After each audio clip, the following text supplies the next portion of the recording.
नमस्कार दोस्तों। एक समय की बात है, चार चिड़ियाएं एक पेड़ पर रहती थी। वे एक दूसरे की पक्की सहेली थी। कार्तिक शुरू होने से पहले एक चिड़िया ने दो औरतों को बातें करते हुए सुना। वो औरतें कार्तिक माह के व्रत, फल और नेम की चर्चा कर रही थी। चिड़िया को सुनकर बहुत अच्छा लगा। उसने अपनी सहेलियों को कार्तिक स्नान के लिए तैयार कर लिया। अब चारों चिड़ियाएं कार्तिक माह में गंगा जी के किनारे एक पेड़ पर रहने लगी। गंगा जी में नहाती, पूजन और व्रत करती। ऐसे ही पूरा कार्तिक माह बीत गया। प्रतिपदा के दिन उन्होंने खिचड़ी बनाने के लिए घी, दाल और चावल इकट्ठे किए और खिचड़ी बनाई। फिर सब नहाने चली गई। पहले एक चिड़िया नहाकर आई। उसे बहुत तेज भूख लगी थी। उसने खिचड़ी की भाप खा ली और सो गई। फिर दूसरी चिड़िया आई।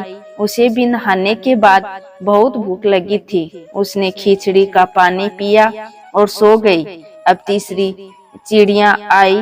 उसे भी बहुत तेज भूख लगी थी। उसने खिचड़ी खा ली और वो भी दोनों चिड़ियाओं के साथ सो गई। अब जब चौथी चिड़िया आई तो उसने देखा तीनों चिड़ियाएं सो रही हैं। उसे लगा ये तो खिचड़ी खाकर सो गई। उसने खिचड़ी की खुरचन खाई और वो भी सो गई। उसी शाम देवलोक से तूफान आया और वो चारों चिड़ियाएं मर गई। अगले जन्म में जिस चिड़िया ने भाप खाई थी वो राजा के घर राजकुमारी बनी। जिस चिड़िया ने खिचड़ी का पानी पिया था वो कुम्हार के घर पैदा हो गई। जिस चिड़िया ने खिचड़ी खाई उसने ब्राह्मण के घर जन्म लिया। और जिस चिड़िया ने खुरचन खाई थी वो राजा के घर हथनी बनी।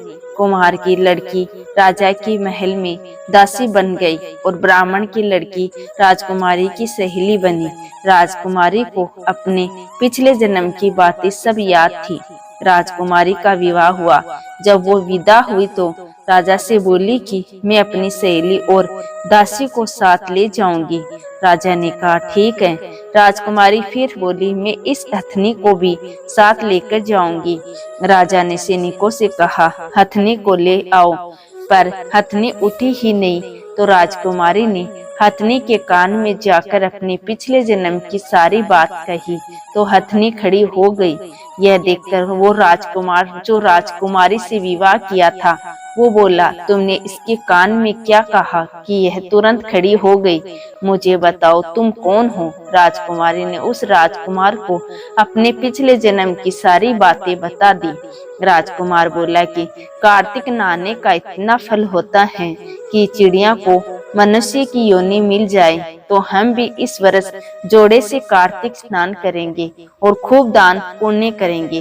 राजकुमार और राजकुमारी ने जोड़े से कार्तिक स्नान किया, जिसके फलस्वरूप इस लोक के सुखों को भोगते हुए अंत में उन्हें बैकुंठ की प्राप्ति हुई। हे ठाकुर जी महाराज, जैसे राजकुमार और राजकुमारी को बैकुंठ का वास दिया, इस कहानी को कहते, सुनते और हुंकार भरते सभी पर अपनी कृपा करना। जय हो श्री हरि विष्णु की।